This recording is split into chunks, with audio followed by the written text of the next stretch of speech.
Hi everybody, my name is Vivian McCool and I'm a second year medical student in the United States. Coming up on my third year though, just throwing that out there. Today I'm going to be interviewing Olivia Guerra, who is a third year medical student, upcoming fourth year at the University of Rochester Medical Center. She got her bachelor's degree and master's degree at the University of Rochester Institute of Technology. She did her undergrad in biomedical science and her master's degree in health and well-being management. She is declaring child neurology, so she is a future child neurologist, and she also works with Motivate MD as an advisor slash personal statement editor slash just honestly will help you out with getting into med school. Also at her institution, she has sat on the admin committee and has interviewed pre-medical students looking for admission into her school. Because of that, she has background knowledge of, what medical schools are looking for in an applicant. So today we're gonna sit down and talk about personal statements in specific and answer some frequently asked questions that pre-meds might have. And honestly, that I totally had when I was in your shoes. So with that, please help me in welcoming Olivia Guerra. Okay. Hi, Olivia. Thank you so much for joining us and helping us answer these questions. Happy to be here. I'm excited. Me too. Okay, so I think my first question is kind of tough, but in your opinion, what exactly is a personal statement? Yeah, definitely kind of a tough question, but in general, a personal statement as it applies to medical school is an essay. You'll write it really to emphasize your why for going to medical school. And this is usually different from person to person. Really, you want to get the point across that you're going into medicine for XYZ reasons. It's important to emphasize what led you here and why. Okay, so with that in mind, why is a personal statement important? So a personal statement, I would say, is important because, when you're applying to medical school, there's a number of things that go into applying to medical school, right? But the personal statement is kind of the longest piece of writing and opportunity to show the admissions committee who you are and why you're trying to get into medical school and be a physician. People have to remember that before you get the chance to interview and talk to someone and really show them who you are, this is your chance to start doing that. Understanding why you want to go into medicine is huge. It's not an easy process, as pretty much anybody applying to medical school will know. The application was the worst part of pre-med. Pre-med sucked, but applying was a full-time job. I was like, why is this so hard? What are some brainstorming tips that you could suggest somebody use to start out writing their personal statement? Instead of just jumping in and starting to write, which works for some people, so if that works for you, that's great. Something that worked for me was kind of writing out everything that happened in my life, whether it was related to medicine or not. And I just kind of kept a bullet point list of this. That was a good place for me to start. And then I could visualize that list and say, oh yeah, this was a significant event for me. This played a role in my decision to apply to med school, or maybe it didn't. What events happened in my life and how might they pertain to my interest in medicine, healthcare, the medical sciences is a good place to start. For me, I kind of was one of those people that jumped into it, but writing is, unique and different to everybody. Yeah, for sure. When do you think is a good time to start writing it? Yeah, that's a good question. I don't know if there's a right or wrong answer to any of this. It's one thing that I want to emphasize. Again, everyone's story is different.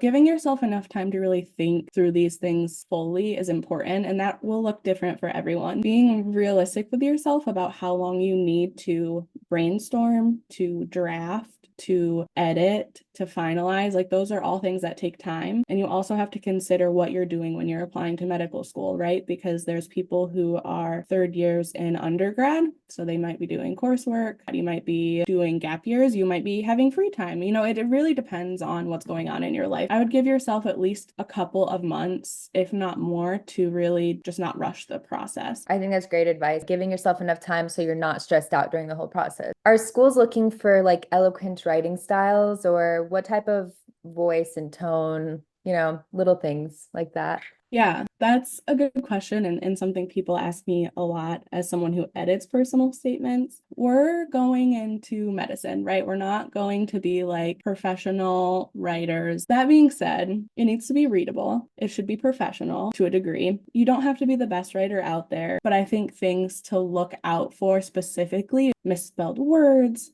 grammar that's incorrect, and not just a red flag about your ability to write, but your attention to detail and how important this is to you. I really like the point you made about grammar, but I started thinking like sometimes people move to the United States from another country and they might be Yeah.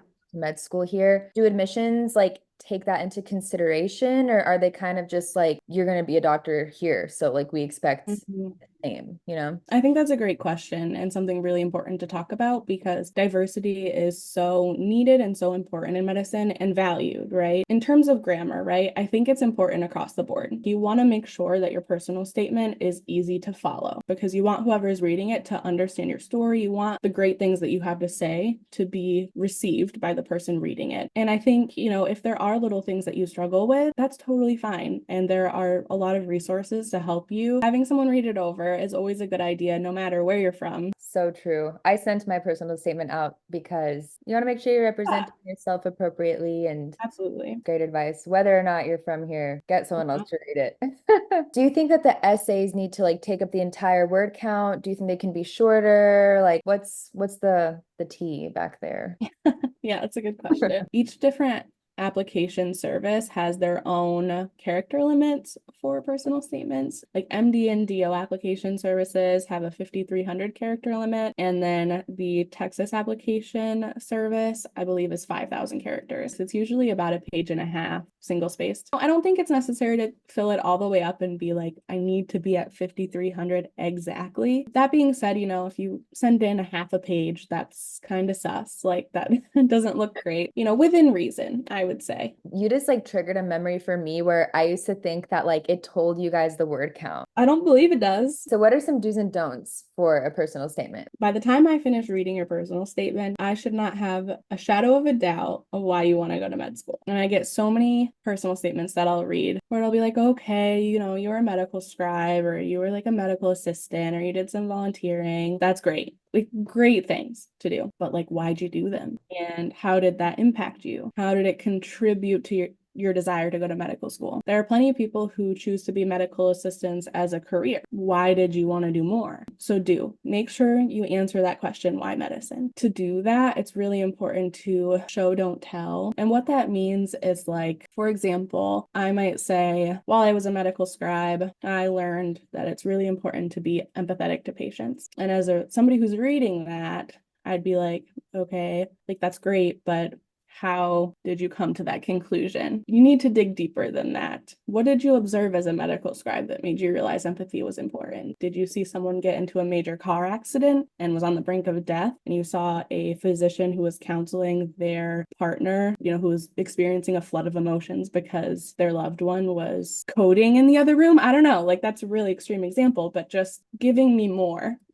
Because if I'm reading your personal statement and I'm feeling the emotions through the page because I see that you went through this really impactful experience, no wonder you realize how important empathy is, right? So it's really important to show me why. What was the most difficult part of writing your personal statement? Honestly, probably wondering if it was going to be good enough, which is probably how a lot of people feel, like going through that comparison game and looking up examples on the internet and wondering if, it was going to live up to AdCom's expectations. At that time, like it was really nerve-wracking, and it's hard to talk about yourself sometimes, and it's hard to wonder if you're saying too much or not enough or how much detail to go into. You're putting yourself on a piece of paper and it's very open and Yeah.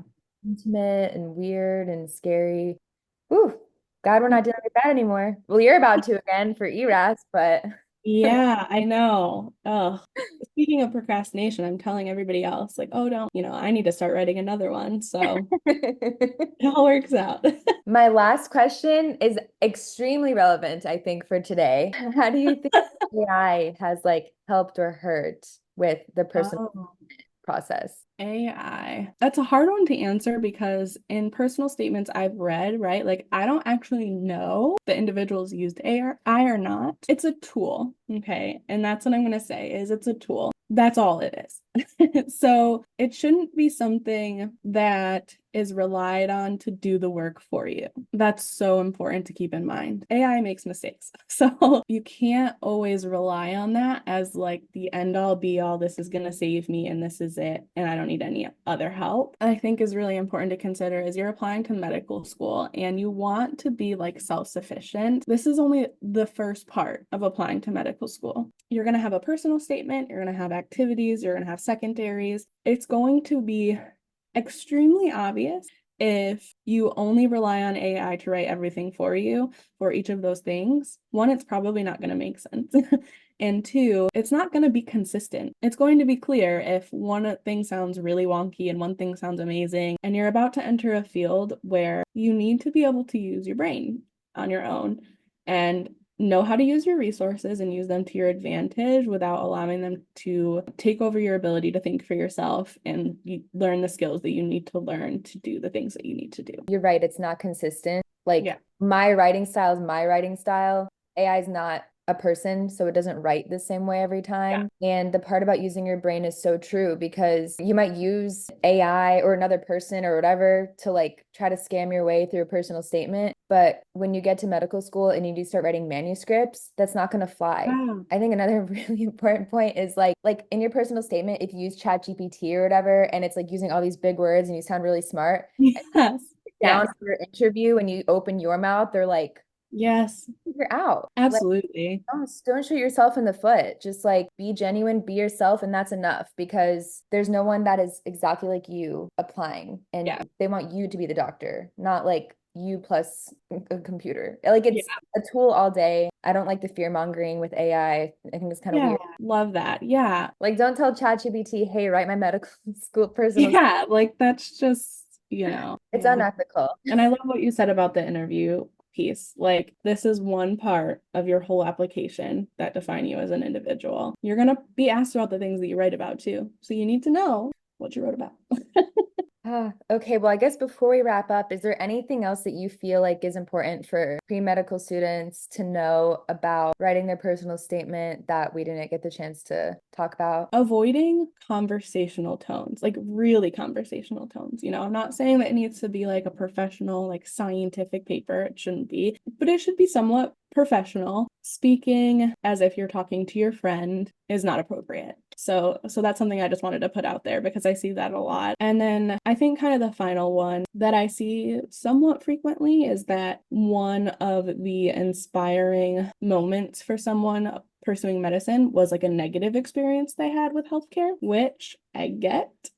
And as someone in medicine, I have plenty of my own negative experiences with healthcare as a provider and a patient. It happens, unfortunately, but we're obviously going into medicine because there's something that we appreciate and love about it. And you're trying to convince people that this is something you couldn't imagine yourself not doing. And so I think being careful of towing that line between just kind of bashing medicine as a field and like being the one that's going to come in and change everything. I'm not saying that's not a great attitude to have, that like you want to fix and be a part of making positive change and affecting positive change in the world of healthcare. That's great. Like we should all have a mindset that's about making change. You have to think about your audience too. Just like making sure that you find some way to weave in a positive that led you to here, but you're also trying to persuade someone who is in medicine that this is where you belong. Yeah, it's just playing the game. It's a little bit of a game. Okay, well, thank you so much. I feel like that was really good advice, and I love it. Yeah. Like a young woman in medicine who like is on both sides, like you get how it can be scary, and you also have been on the other side where you like have read other students, so you have like a really like holistic view of what this process is like. And I feel like we got some really solid